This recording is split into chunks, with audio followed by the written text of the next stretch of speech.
Bueno, vamos a preguntarle a don Federico Trillo, exministro de Defensa, sobre esta crisis y qué puede decirnos al respecto. Don Federico, buenas noches.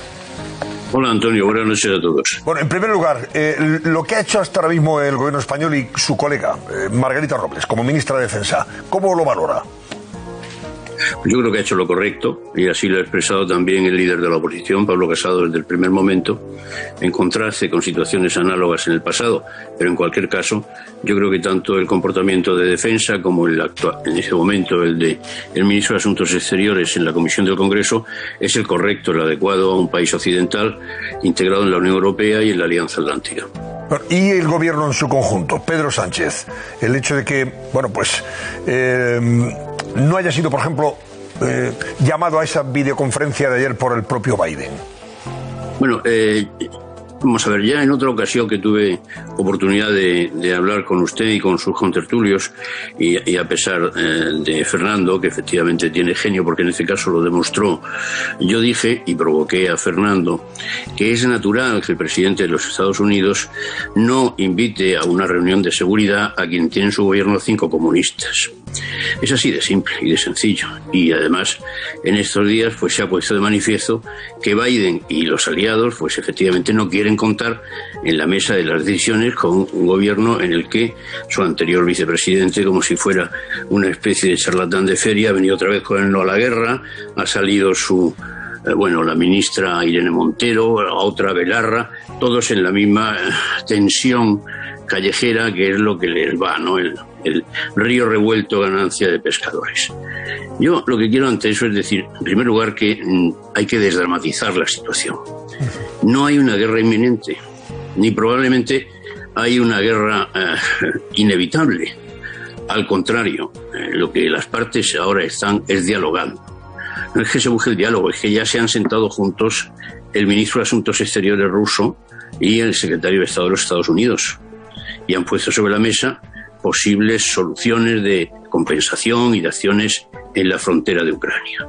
También se ha convocado el grupo llamado de Normandía, es decir, los 4, Rusia y Ucrania, más los 2 de la Unión Europea, Francia y Alemania, que son los responsables de los acuerdos de Minsk, los que pusieron fin al conflicto de Crimea, y que en efecto depende de la OSCE, de la Organización de Seguridad y Cooperación Europea, que no se ha demostrado para nada eficaz, porque allí se establecieron una serie de criterios y de exigencias: desmilitarización de la frontera, no introducción de armas, disolución de los grupos armados paramilitares, no permisión de los grupos independentistas de la región del este. Y todo eso, pues la verdad es que una vez que se ocupó Crimea, se abrió Sebastopol a la flota rusa, ya se olvidó. Y ahora es el momento de recuperarlo, pero en cualquier caso ya hay voluntad de recuperarlo.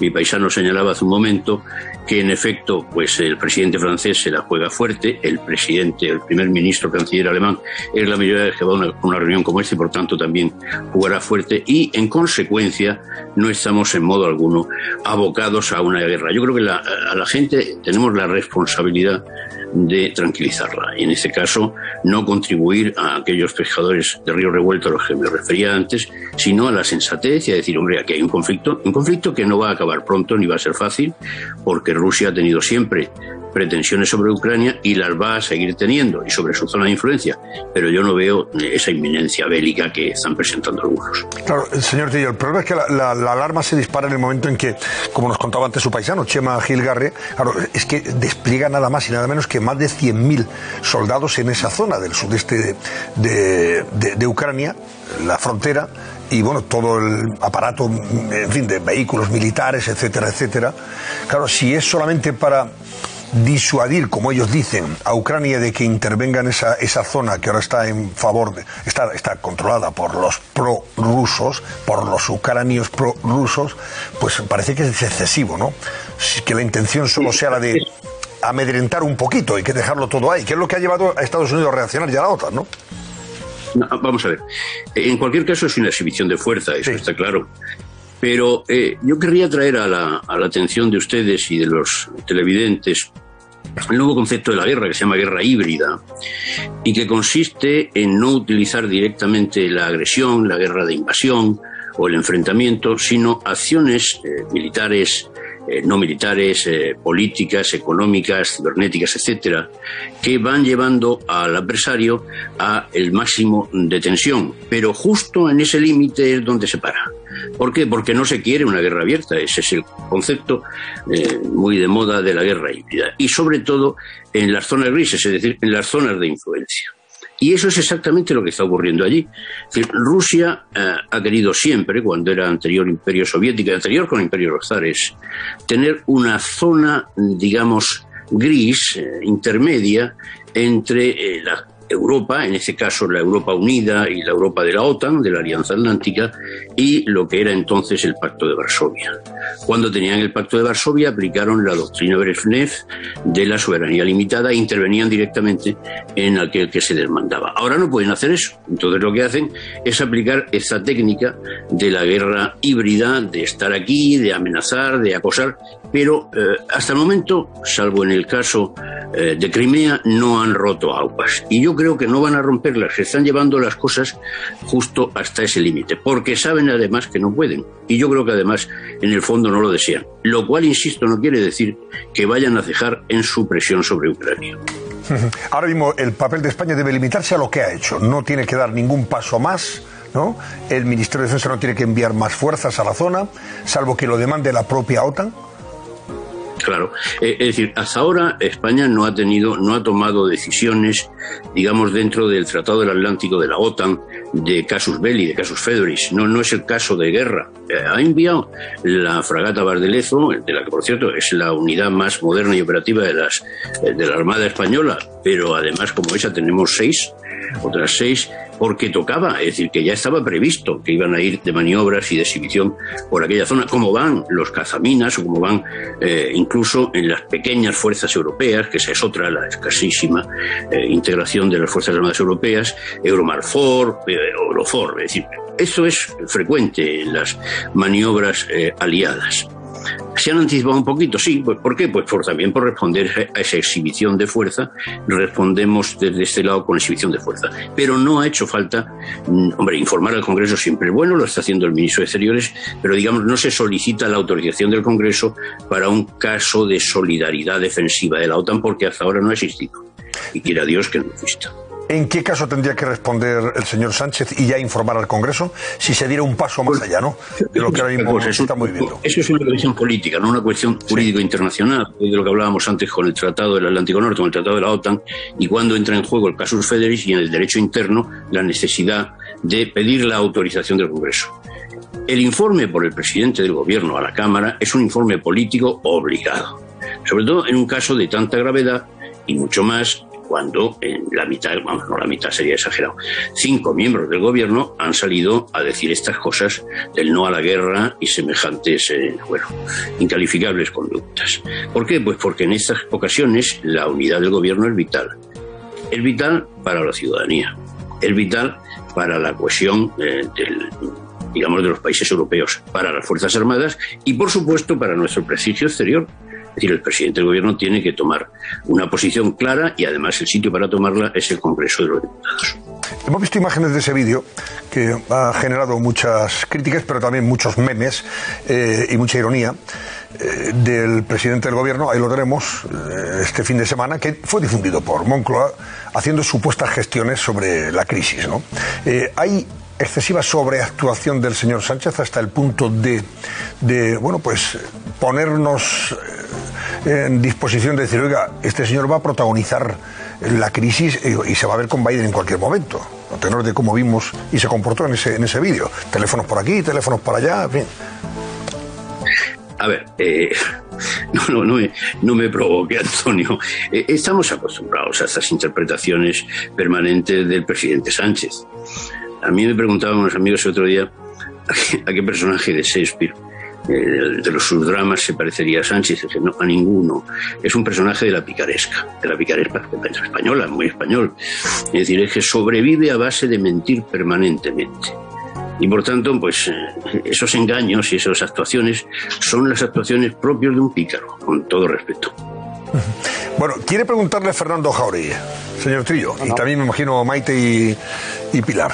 yo más que preguntarle lo que quiero es interpelarle. Oiga, ¿de dónde saca usted que yo tengo mal genio? Con lo que nos hemos reído usted y yo. Estoy dolido con usted, señor Trillo. No me lo creemos, Fernando, vamos a ser claros, es verdad.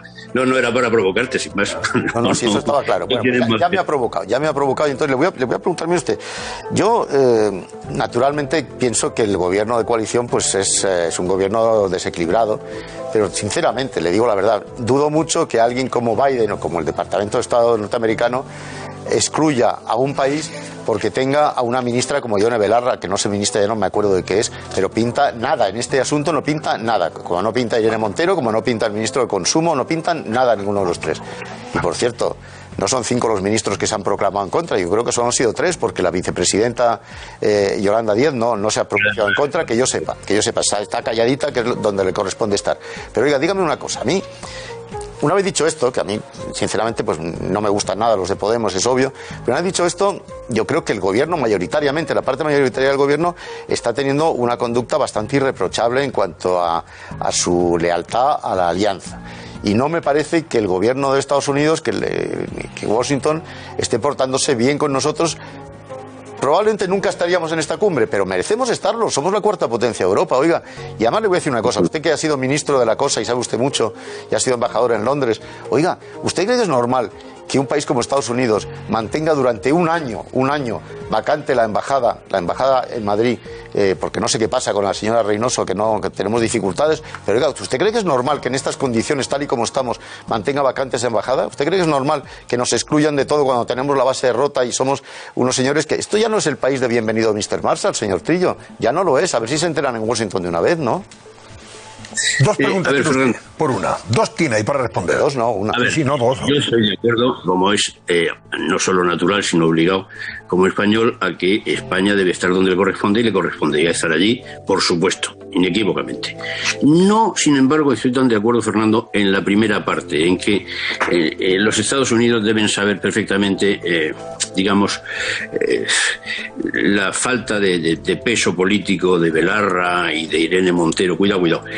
Hace poco han puesto una película, o han estrenado en Netflix, no hago propaganda, es una película de Nicole Kidman y creo que nuestro actor Javier Bardem, en la que una actriz famosa en los años 50, es perseguida por McCarthy en la caza de brujas, en la caza de comunistas en Norteamérica. Era una actriz, en términos políticos, más que irrelevante, era una actriz cómica, es decir, por tradición familiar estaba en la izquierda y punto, ¿no?